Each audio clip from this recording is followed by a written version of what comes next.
Hello, everybody, and welcome to Brandi's Corner. Today we have my friend and someone who I'm very much a fan of, Sofia Huerta, of now OL Reign and of the U.S. Women's National Team. But there's a lot maybe you might not know about Sofia, and so we're going to do a little bit of conversation, really, to have her say it in her own words about the journey that she's made to this point in today, in this moment, and what does playing mean and what does it look like for her. So nice to see you. Thank you so much for saying yes. Oh my gosh, it's always so great to chat with you, Brandi. We've known each other for a long time. We have had some good chats. We've had some good ones. And you know what? We've had some really, what I like to think about is like these really growing conversations. Like, it's not like our conversations stop and then we file them off and then we get on to new things. We constantly are revisiting things that we've experienced together. And we do a lot of remember when. And, I'm going to have you share, where you're from and what did your soccer look like from kind of those early days? Yeah, well, so I'm from Boise, Idaho, which I don't think you guys really probably hear often. I'm like the first female professional soccer player from Idaho. There's been more since, but I was the first, so that says a lot, right? I feel like I kind of grew up somewhere where it wasn't super competitive. I didn't grow up playing soccer all year round. I grew up playing a lot of sports all year round. And I think that's really interesting just because, a lot of Californians are on my team and we talk about how they played all year round. And that was just something that I never did. And I think it did kind of like set me back in terms of technical skill. And so it wasn't until I went to college, Santa Clara, until I really focused on that. So I think growing up, it was just different for me. I again, played 3 different sports. And so it was hard to, I feel like, grow and it wasn't as competitive. That being said, I feel like, I did have certain avenues that led me to be seen by college coaches. I played ODP, but what I was just saying, when I played ODP, I know a lot of people aren't familiar with ODP anymore. I think a lot of things have changed, but you played with your state team. Well, Idaho didn't have enough players.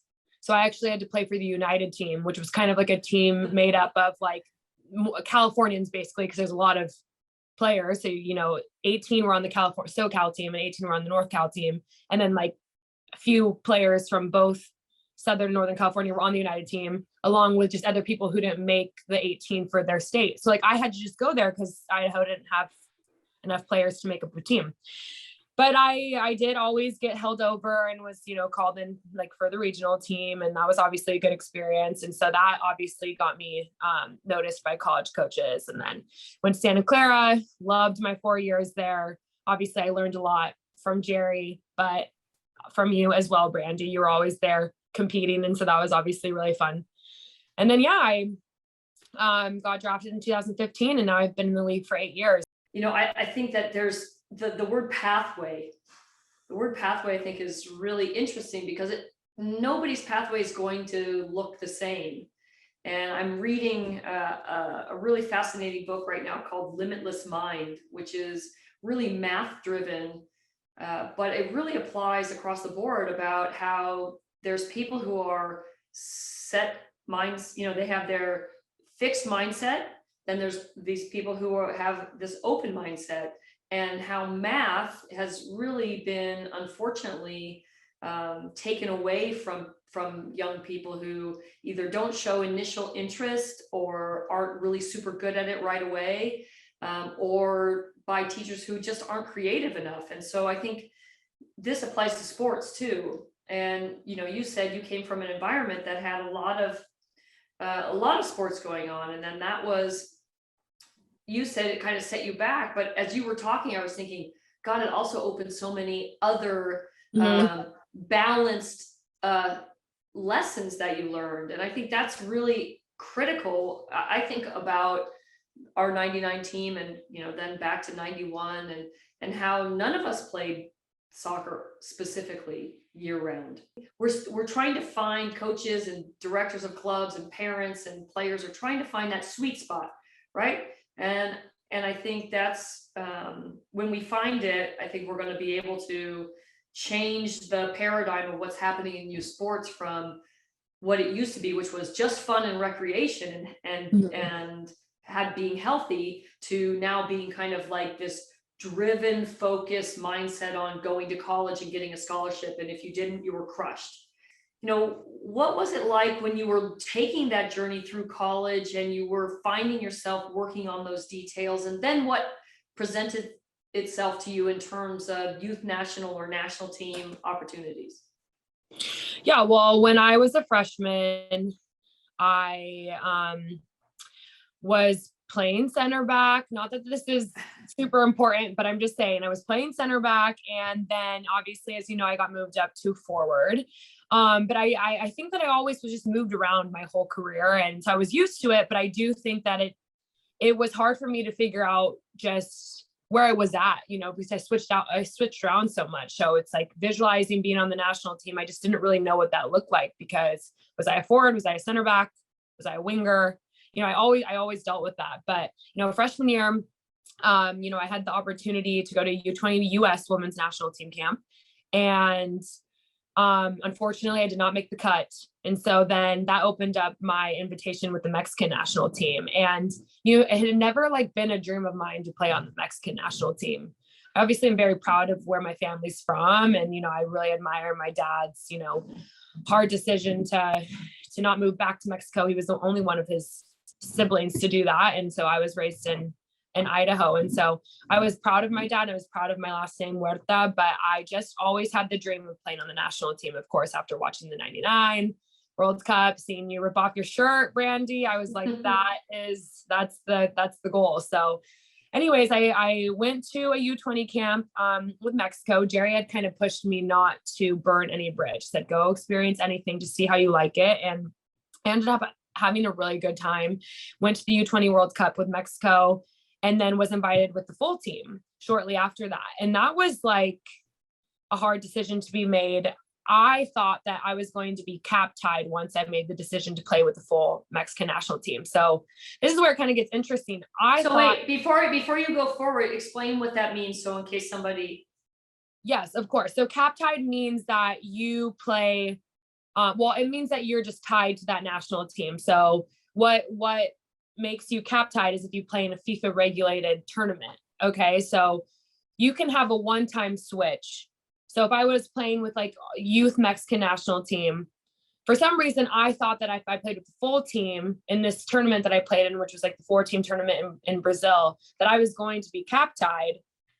And so I made that decision fully. I was 19. I was like, this is my path. I want to play on the Mexican national team. So I made that decision. And then, I played with them, and we had played the US and we lost 8-0. And I remember sitting on the bench and the national anthem was playing. And I just felt so much more tied to the US team than I did the Mexico team at that time. And I thought, wow, I need to just take a step back. And I didn't even know I could switch again I didn't think I could switch to the US team at this point, but I just knew I needed to take a break from the Mexican team, just kind of focus on Santa Clara and just getting better. And, I didn't put much more thought into that. And so I kept declining camps from Mexico.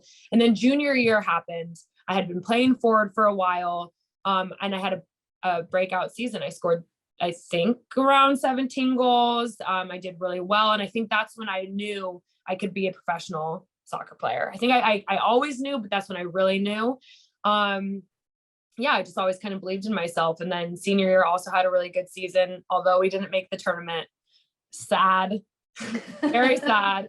But I had a good year. And then, I get into the pros, and I just had to make certain decisions that I think really helped me. Like our season back then, the season was only 6 months. And so you had 6 months of nothing to do. And I thought that was crazy. I'm like, I can't just go home to Idaho or Northern California for 6 months. I have to be playing. And so I went and played in Australia 3 years. And I think wait, hold on. We're going to get to that. But okay. Tell me, let's just veer a little bit to that first. You're going to be a pro. Okay. What did that feel like? What did it sound like? What team was it? And what was that moment like?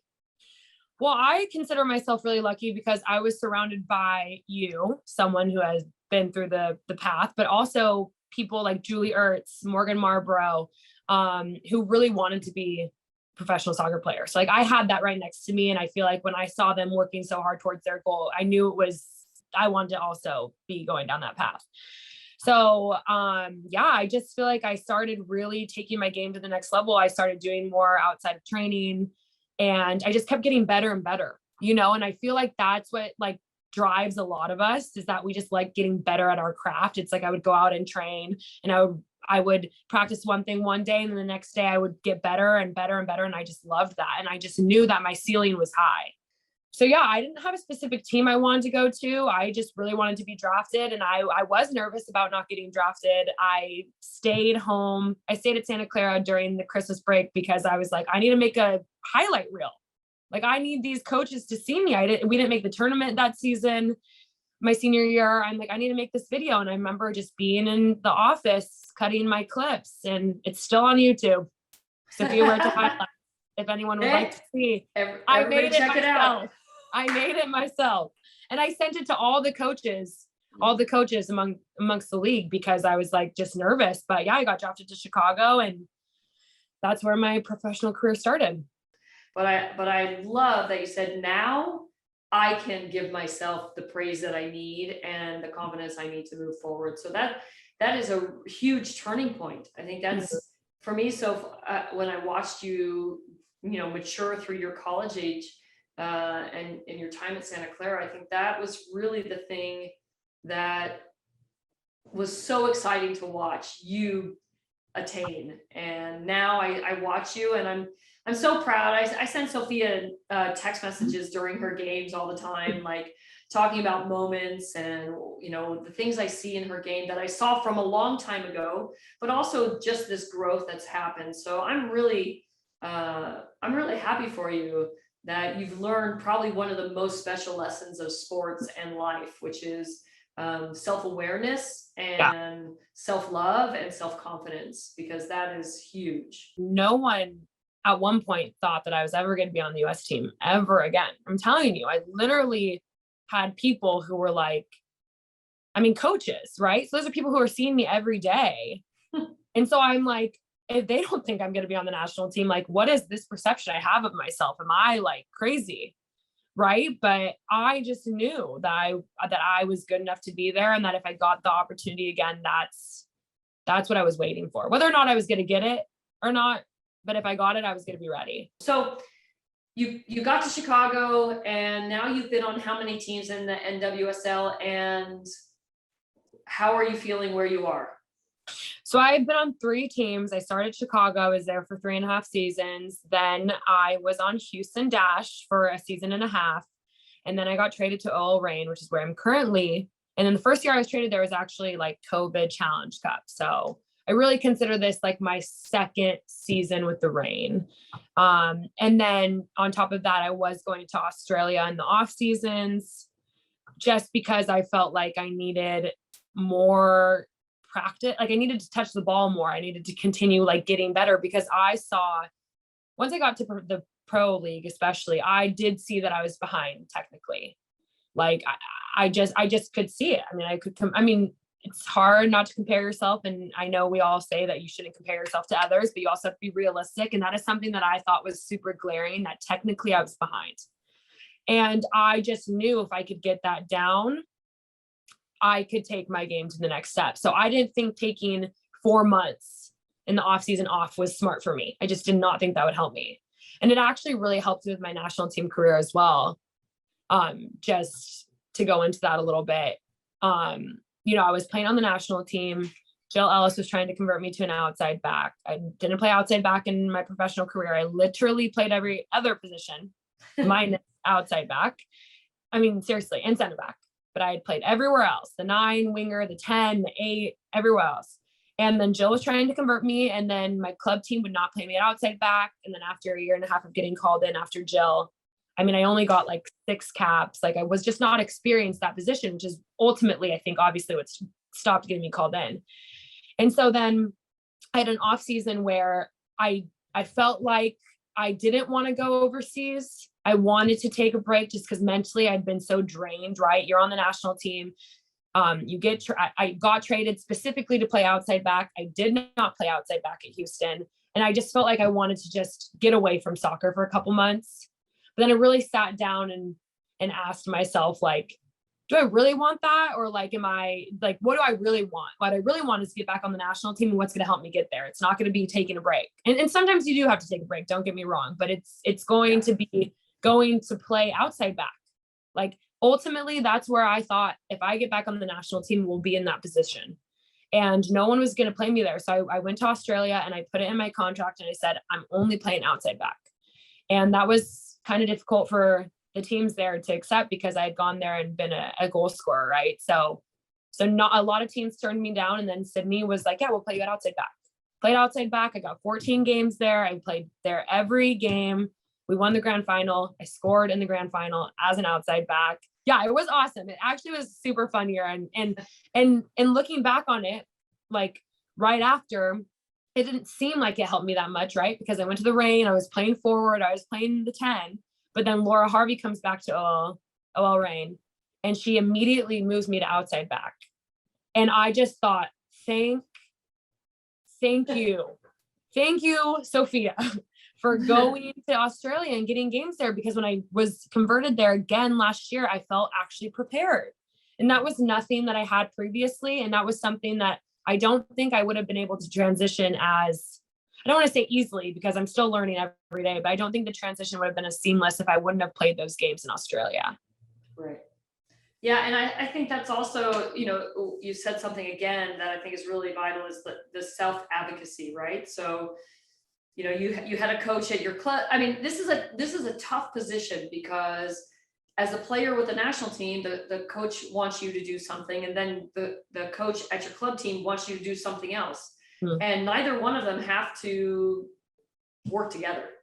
They don't have to. They have their specific jobs and their specific things, and you as the player, or we as players, have to deal with that.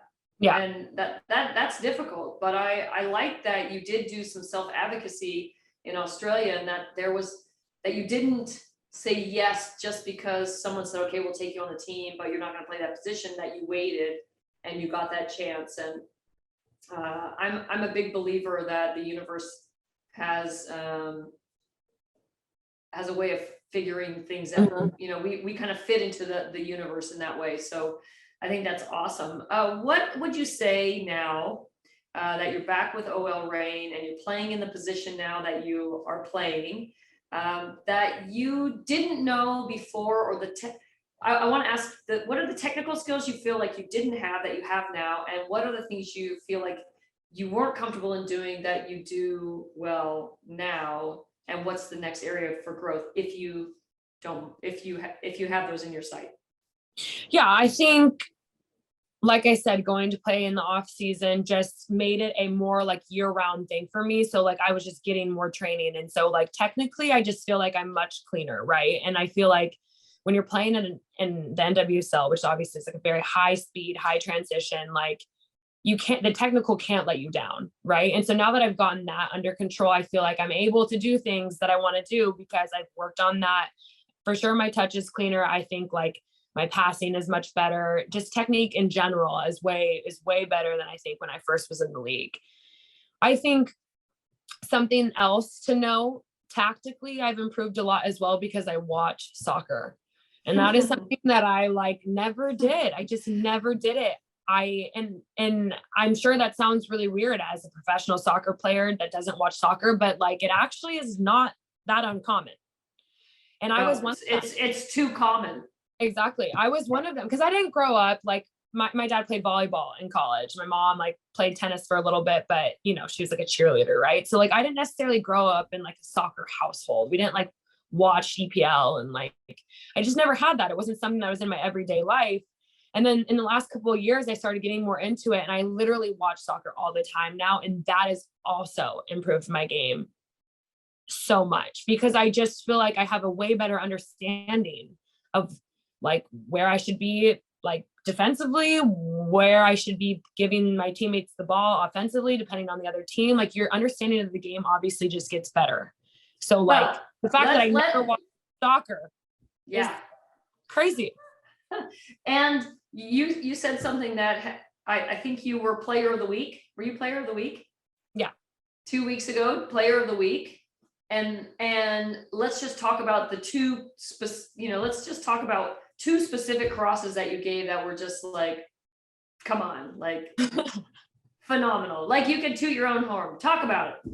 Oh my gosh. Well, okay. So I can totally talk about this just because like, I feel like I always heard to get on the national team, you have to be special at like at least one thing. Like you just really special. Like people had always told me that. Jerry told me that. And I always felt like I was a good crosser of the ball. Like I feel like I just always worked on it after training. I just always wanted to cross. And that was something that I feel like surprisingly as a winger, I wasn't getting in that many positions to cross the ball compared to as an outside back. And where I like to cross the ball too, I kind of like to do it a little deeper, higher back line, get it behind there, right? That's what I like to do. And so anyways, that's just something I've worked on always. That's just what I wanted to be my specialty. And like, I think it has helped me get back on the national team. Like, I definitely think that has helped me a lot, but specifically toward like to talk about those assists. Yeah. The first one we had just been like, we were doing that all game, crossing it in, and we just had not finished. And it was like in the 80th minute. And Rose LaBelle played me a ball out, and all I hear is Laura Harvey scream, "Serve it!" So it's like at that point, I'm just like, I know someone's in the box, right? And like I take a look, like I looked up and I saw Boats, and yeah, I just like that, hit it with the inside of my foot, curving ball, and obviously Boats did a great job of getting around her defender and scoring. It was like phenomenal. And then with Rose's goal, it was a set piece, so a little different, not in the run of play, but there was like, you can tell in on the set play, like there's literally only one little patch that's open. Like, we're right next to the box. It's so crowded. And all I thought was like, my job is to put it there and it's their job to do whatever with that. And Rose, like out of nowhere, diving header, like it was amazing. So of course you have to have, clinical finishers to get behind those crosses, but yeah, I love assisting. It's like my favorite thing. I'd rather assist than score. Swear. Well, in my grandfather's eyes, you'd be earning $1.50 to the dollar he used to give me for the goals I used to score, which was one of the best lessons I ever got because I was so determined to score goals that I was a ball hog and would never give the ball away. And I wasn't getting that kind of that what I think you're finding now is this joy in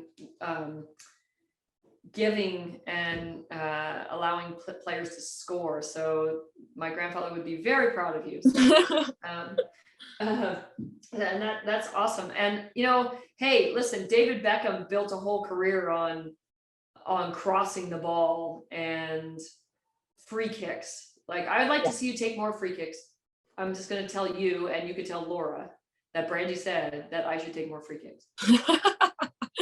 I feel like I would if Pino wasn't on the team, honestly. Well, that's nice and everything. That's fine. You got to spread it around. I would say the same thing to Megan, and she would get it. Like, you got to have a little bit of spice in there. Sometimes you got to mix it up. Just saying. No, I think it's something I could practice. Also, I could practice that more for sure. Yeah, just mix it up just a little bit. Well, I know you can drive a ball with no spin. You can bend a ball. You can dip the ball. So, I think it's something eventually at some point you're going to be called upon. So might as well start practicing it. You're right. You're always right. So I'm not always right. My son reminds me of that. And so they remind me of those things. So here we are. You've gotten back to OL Reign. You've got a new coach. You're playing in the position that you now have been working on. And now you're back with the national team, and talk about that kind of re-engagement and getting to play in the position that you now feel comfortable in. Yeah, it felt amazing, obviously, just because like it was something that really weighed me down. Like back in 2018, getting traded to Houston, trying to play outside back, not playing outside back, stopped getting called in. Like, it just was a lot. Right. And so for, I think like a year after that, I just was really, I'll just be honest, I was down. I mean, I obviously still loved playing soccer, but I think it's just really hard to stop getting called in, because like a lot of people's goal is to get on the national team, and then to get that opportunity is really hard. So to get it and then to lose it is like very difficult. And it's something that a lot of people can't understand unless they've been in that position. So I was really sad. And then I just got to a point where, kind of what I said earlier, being sad wasn't helping me anymore. Like, being the victim and feeling bad for myself was not helping me. And so I just kind of let go and just thought, like, look, although my goal is to get back on the national team, I'm also really happy that I'm a professional soccer player and this is my job. And like, I need to be good at my job and I need to enjoy this, because I'm not going to be able to play soccer forever. And so it was kind of just like letting go of that, which I think helped in the end, just because I was more free and was able to obviously just like play better. And then, so, you know, but again, there were still ebbs and flows. I was still getting like down just because I thought that I was going to eventually get a chance. Right. And then as time passed by and I wasn't getting a chance, like, of course the self-doubt creeps in, or like, am I ever going to get this chance again? Like, that was popping up in my head a lot. So when Laura came back and then she called me and said, hey, I think I'm going to play you at outside back, I was like, this is it. Like, I just thought, like, this is it, because I'm not going to make this team as a forward. Like, I know we're supposed to be positive here, but I'm aware of who else is up in that front line, and it wasn't going to be that wasn't it. And so when Laura called me and said I was going to be playing outside back, it's almost like I got another, I don't know, I've gone so many second wins in the league, but it was like I got another one of those and just thought, like, this is it. This is my opportunity. This is like 2 years from the World Cup. Like, this is it. And so, yeah, I just obviously was positive about that, and then just kept getting better because I have such good people around me. I mean, from like the coaching staff to my teammates, and like playing with some of the best players in the world, like the environment is just really good every day. And then also just having that chip on my shoulder, like, this is the time for me to prove literally everyone wrong. Everyone, this is it. And yeah, I kept getting better at that position and understanding defensively, like what I need to do differently, what I need to do differently attacking wise. Cause you know, it is hard to transition. And I watched a lot of film and I watched a lot of soccer. I watched Trent Alexander-Arnold's a lot, right? Nice. And so then, yeah, I got the call from Vladko, and I mean, he obviously couldn't see me because it was a call, but I was driving home from practice, just like smiling. Like, I could have cried for sure. I probably did. Like, I was just so excited that I was getting the chance again. And so then I got called in for the first time in 3.5 years, 3 years, since 2018, which is hard to do. Not a lot of people get called back in again. It's hard. We have similar situations. So yeah, because I was a world champion in 91, and I was cut from the team, and then made my way back not until after the next World Cup. So it was I had gone to a camp or two, but not to any big tournament. And then I wasn't a part of 95. And right after that, Tony had actually taken the team over from Anson right before the World Cup. And I think because the time was very short and limited in terms of what they could do leading up to the World Cup, he didn't make any changes from what Anson had. And so that was as you said, you know, there was a lot of despair and a lot of disappointment, but you know, over time I had to let go of those things because they were the things that were holding me back. And when the team came in third in that World Cup, it was a right time. I mean, I think timing is everything, right? For you, it's a new coach, it's a new team. That clearly is the right time for you. And for me, similar. There was a contract negotiation with the players in US Soccer, and They were going to boycott the Olympics. They were going to give up the first Olympic Games ever. Wow. And yeah, and US Soccer called their bluff and said, well, we're going to have camp and we're going to go. And they said, well, we're not going to go.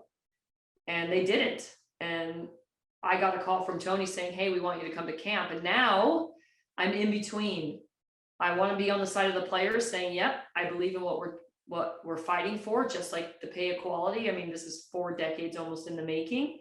And this was a really big cornerstone to that decision. And Julie Foudy said, nope, you got to go. You got to go and make the team. And I said, okay, that's it. This is the turning point. I will be the best player. I will make this team. And so with a lot, like you said, with a lot of support of teammates and people who believed that I could do it, and then just being open to that, right? And letting go of the sadness, letting go of the things that were holding me back and saying, go and do it. Mm-hmm. And I think that was the most, there was that's one of the most liberating feelings I've ever had in my life. Just, I felt lighter. I felt like I could do anything. And it was, really, I felt like I finally, like that was a moment of empowerment and ownership that I hadn't had before. So I'm happy to hear that you have experienced that, because like you said, it's really hard to explain what that's like when you're sitting in years of doubt. Right. And you get that chance. So, okay. So that leads us up to what's happening now. And what are the emotions and the feelings that you're having about going to Mexico? Now you're going to Mexico to play with the U.S. women's national team in CONCACAF qualifier. Have you sat and thought about that? Yeah, I mean, I have. I am like so excited. Obviously, I'm just so excited that I am invited to qualifiers. And like, I just couldn't be more grateful, of course. So that's first and foremost. I'm just so happy for the opportunity. And then just to be able to compete in a big tournament. I mean, this is a big deal.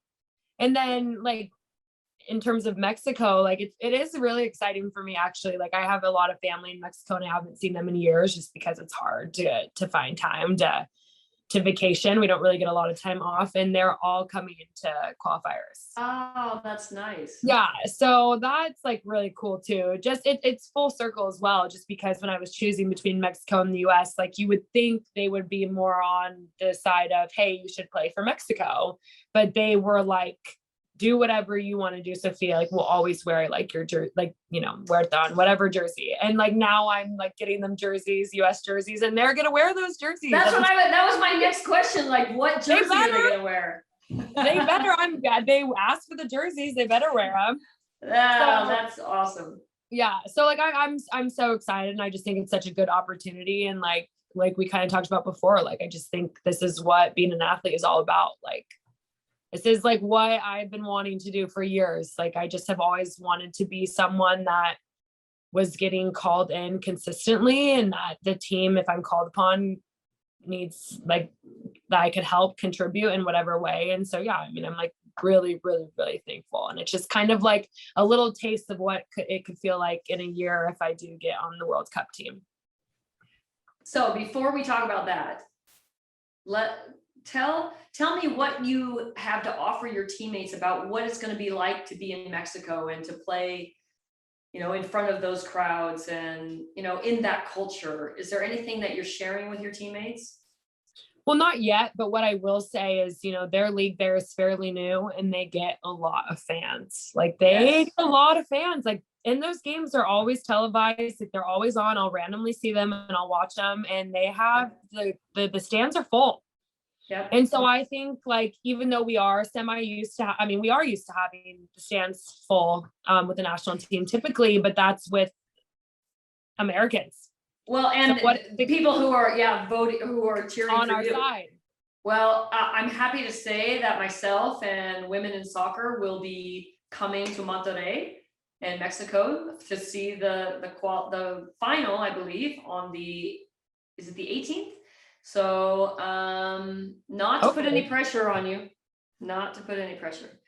You have pressure for breakfast. So if you're going to have pressure for breakfast, you're going to get to the final, and we look forward to cheering you on and celebrating your, the good things that are happening for you and the national team. This goes well, and then, we talk about making the World Cup. That is, what are the conversations like amongst the players, or what's your conversations like with the coaches? And, how do you use that for your fuel? Yeah, well, I think the reality of it is it's still a long ways away. And like a lot of things can happen, right? Like things happen. And so I know, I've knocked on a lot of wood lately. So yeah, so I think it's like, you don't want to get too ahead of yourself, right? But I think it's just, yeah. So I typically, again, this is kind of how I live my life, but specifically with sports as well, I typically try to stay pretty present. Like right now, I'm literally focused on LA. Tomorrow we play LA.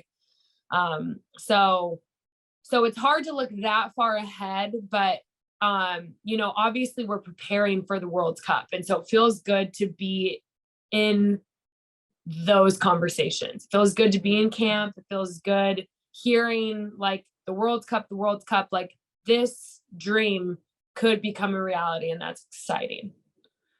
So I'll just say that. I'm gonna share with you that arguably, or really not arguably, I believe is now the conversation that a player last night, Steph Curry, just won the NBA championship with the Golden State Warriors. Come on home, team, Bay Area.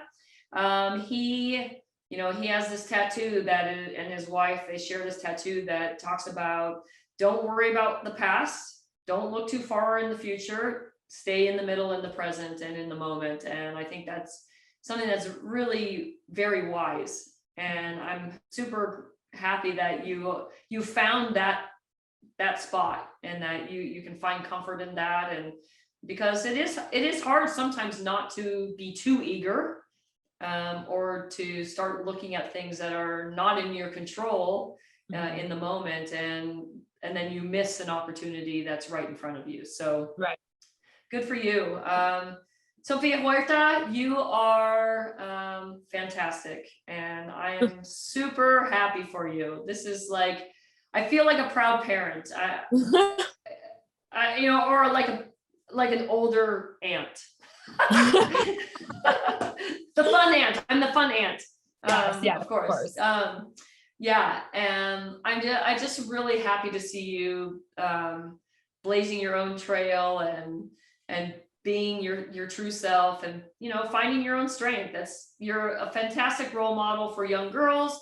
I thank you so very much for joining us today, and I look forward to part 2 when we get to Mexico.